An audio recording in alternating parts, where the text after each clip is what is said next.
The Huawei Mate X2. You probably thought that folding phones were going to take a break during the pandemic. Or maybe you didn't think about folding phones at all.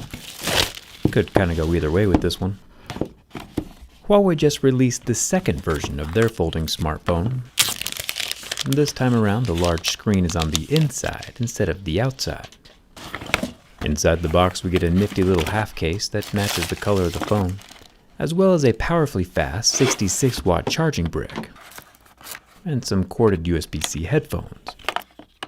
At just shy of $3,000, it costs about $1,000 more than Samsung's folding smartphone, but you do get this sweet little kickstand, which might just be worth $1,000 to some people. Everybody's different. It's time for a durability test. As I'm starting up the phone, we get this list full of good ideas for my durability test, like do not press on the screen with hard or sharp objects. And this one down here, don't expose your phone to sand.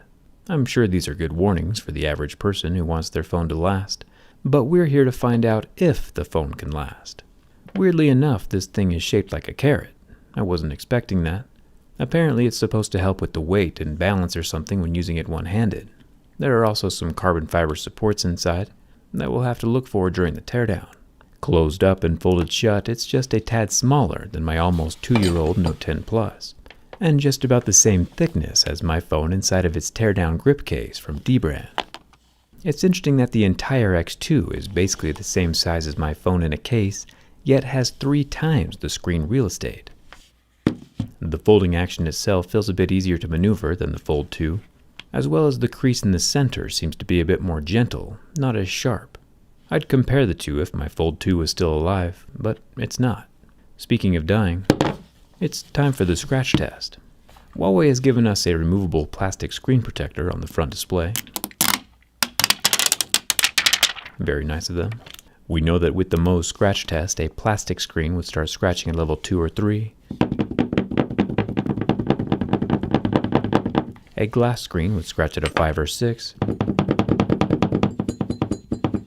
And a sapphire screen would scratch at a level 8 or 9. And as we can see from the scratches at a level 6 with deeper grooves at a level 7, this front display on the X2 is made from tempered glass. It can use glass on the surface since it's not doing any bending. The larger inner display, however, is doing a lot of bending, and we start seeing marks at a level 2 with deeper grooves at a level 3 since it's so soft. My level 3 pick is pretty much just cutting into the plastic, and it's also pretty much just what we were expecting, with once again my fingernail being able to leave marks on the surface of this inner screen. Folding phones are super cool, of course. They just need a little more tender loving care than your average smartphone, and I don't see that changing much in the near future, for this inner screen at least. The outer screen is pretty much business as usual, with the glass protecting its 16 megapixel front-facing camera. There's also a plastic earpiece grill up here, and the sides of the X2 are made from metal. The power button is scratchable, along with the metal volume rocker. It's kind of cool that we can test both the left and right sides of the phone at the exact same time. The top of the phone has one of those dual loudspeaker grills, as well as a SIM card tray, which has a proprietary nano memory card slot built in. The metal spine of the phone has no branding, which is kind of refreshing. And then we have the back glass with the super large camera bump up in the top left corner. And finally, the bottom of the phone has its USB-C port and the second stereo loudspeaker. I do like that this X2 has more of a teardrop shaped cavity for the screen to fold into. The sharper and more abrupt the crease, the more likely it is that the plastic and pixels are to fatigue and crack over time. So this softer curve should help the X2 last longer. The hinge also wants to be closed or opened all the way. It's not multi-positional like the Galaxy Fold is, which is something to consider. There are plenty of cameras though. This big boy up here is a 10 times optical zoom periscope camera.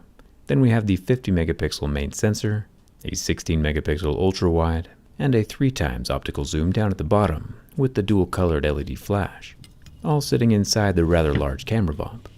One thing that's rather hard to avoid here on Earth though is Earth itself. You're kinda gonna find Earth wherever you go, so finding out how dustproof this hinge really is definitely worth our time. With how many gears and precision engineering components are inside of the hinge, one grain of sand could really mess things up. We'll make sure that the dust is sufficiently jiggled up and shaken around. It's interesting that the diagonal seam of the X2 is so tight that it's not letting the dust escape, which means it would probably do a decent job of keeping the dust from entering as well, hopefully. Otherwise it would turn into a $3,000 Etch-a-Sketch. Even with this foray into the sandpit though, the hinge has stayed pretty clean and smooth, without any discernible noise difference or grinding of gears.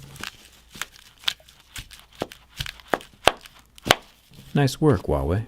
There is dust resistance. Let's turn up the heat a little. From what I've seen, people are in three tribes concerning folding phones. Some people are all about them, some people hate them, and some people couldn't care less. Personally, I think I'd be using one if the price point was in the same ballpark as the average flagship, which right now it's not. The 6.4-inch 90Hz front display lasted about 25 seconds under the heat from my lighter before going white and not recovering. Humans have been dividing themselves up into opinionated tribes since the dawn of time. I recently finished an audiobook from Audible called AC/DC by Tom McNichol, The Savage Tale of the First Standards War, where he very interestingly explains how brutal the alternating current and direct current debates were back in the late 1800s, when humans were learning to harness electricity. Tesla, Westinghouse, and Edison pretty much shaped the course of global history, and it got pretty intense. They even electrocuted an elephant just to prove a point. Things were pretty weird back then. You can listen to this audiobook yourself with a free 30-day trial of Audible at audible.com/jerryrig, or by texting the word jerryrig to 500-500. Every month you'll get one free audiobook and full access to the Audible Plus catalog, which has podcasts, fitness and meditation programs, and all kinds of Audible originals. But for real, AC/DC is a really good listen, and it shows that fiery tribal-like opinions have been around for a really long time. Audible.com/jerryrig, or text jerryrig to 500-500, and huge thanks to Audible for sponsoring this video.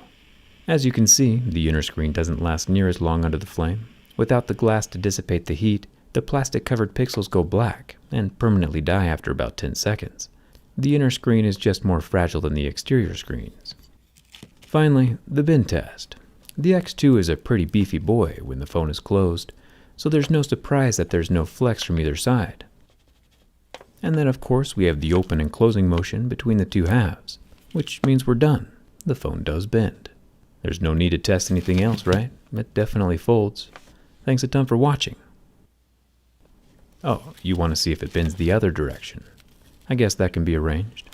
The hinge still feels good and solid even after our dust adventures, but I personally don't have high hopes for this thin carrot-sticking looking tablet to survive the bend test in the wrong direction.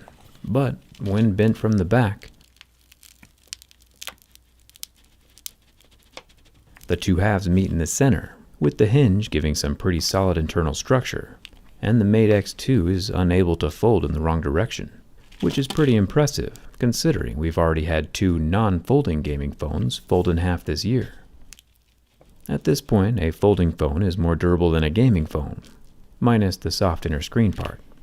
My current phone is about 2 years old at the moment and still going strong, so I think I'll keep it for another year or two.